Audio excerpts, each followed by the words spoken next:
trouble a year or two ago. Now trouble just won't leave me alone. A dexterous orator. I felt like I had nothing. I literally could not leave my bedroom. I would sit and just lay in my bed in the dark, literally all day. All of a sudden, I just started getting really, really suicidal, like literally out of the blue. I was confused. Why must love fight for the things it's earned? Back then, it was just kind of like I was very nervous when I would have to talk to people, going to the bank, going to the doctor's office, things like that. And like as the years progressed, it just kind of got worse and worse. And that's when I really started having like anxiety attacks, and that escalated into like panic attacks. I remember one time over the summer, and I got in the car and I just started crying and I couldn't breathe. Like Willie had to pull the car over. It was so bad. Like I thought that he was going to physically hurt me because like I didn't know who he was. It's like I get out of touch with reality. When you have a panic attack, you can literally have another panic attack trying to avoid having a panic attack because it's such a dark and terrifying place that you don't want to be in. When you feel one coming on, you're like, oh my God, like no, like I can't go there right now. And that works you up even more, and it can trigger another one. It's very scary. It's very scary.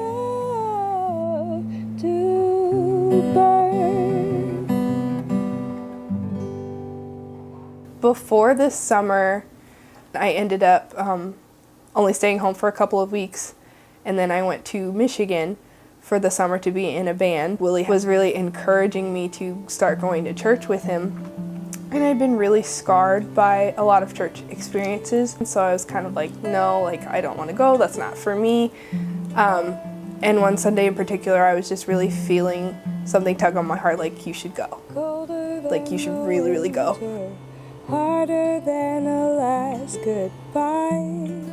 We got there, and it was just a really emotional, very personal service. I was, like standing there by myself, like trying to be like, I'm fine, like you can stand by yourself in church, you're okay. But I know at the end, he must have been like talking about freedom. Willie started like crying and getting emotional, and he was singing over me. Like he literally just like made up a song and was singing over me. And I guess the pastor heard him because he said on the microphone, like, bring her up here, like to the altar. And I knew that I needed to, and I knew that I wanted to. So Willie like picked me up and brought me to the altar. The pastor started prophesying over me, and he started telling me I wasn't going to deal with anxiety anymore. Like I wasn't going to view music the same way that I had. And I think he may have specifically said my music. For the first time in a really long time, I had a complete release of expectations that I felt other people were putting on me and expectations that I had for myself. And it was just a moment of, this is me. This is who I am. You were like summertime, the sweetest thing. After that, I just felt like this huge weight was lifted from me. Like my joy came back, my light came back. It's very like exhilarating, you know?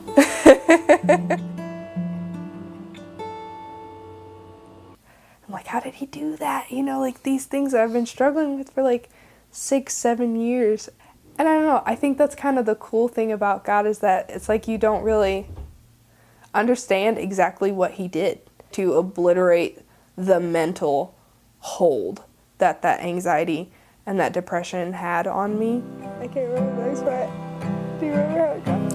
My little step was just showing up and to be able to say, I have this burden and I don't want to have it anymore. Like, that's part of the reason why I was like, I don't know if I want to come back, because I don't know if I want to do music. But I'm supposed to do music, even on days when I tell you that I don't know. She's getting super excited behind the camera, you guys. That's literally like what I was called to do from birth. I let out a massive note when my mother, like when she had me, and the whole hospital room was just like, what? She's like, not a scream, a no.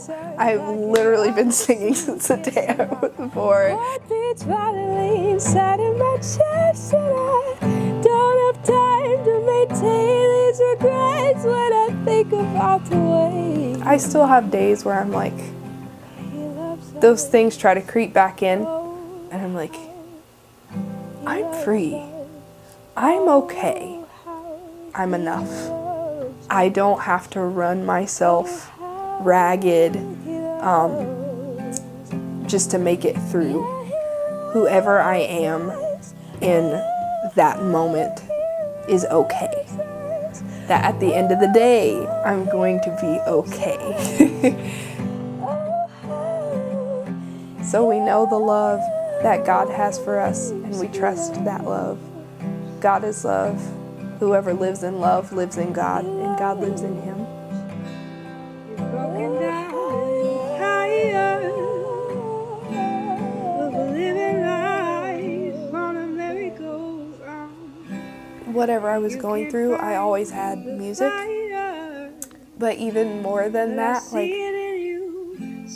I had the Lord. I remember I would just like talk to God in the backseat, like at 10 years old. He was never like this lofty being in the sky for me. He was the father that I really need.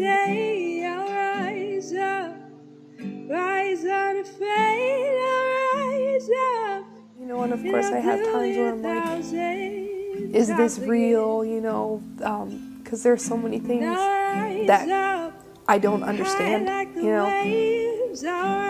But at the end of the day, regardless of what anybody else says or what anybody else thinks, something inside of me tells me he's there.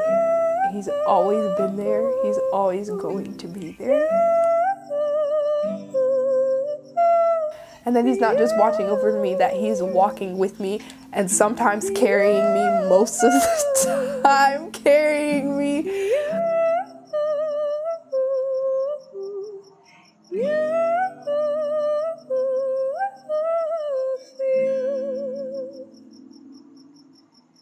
For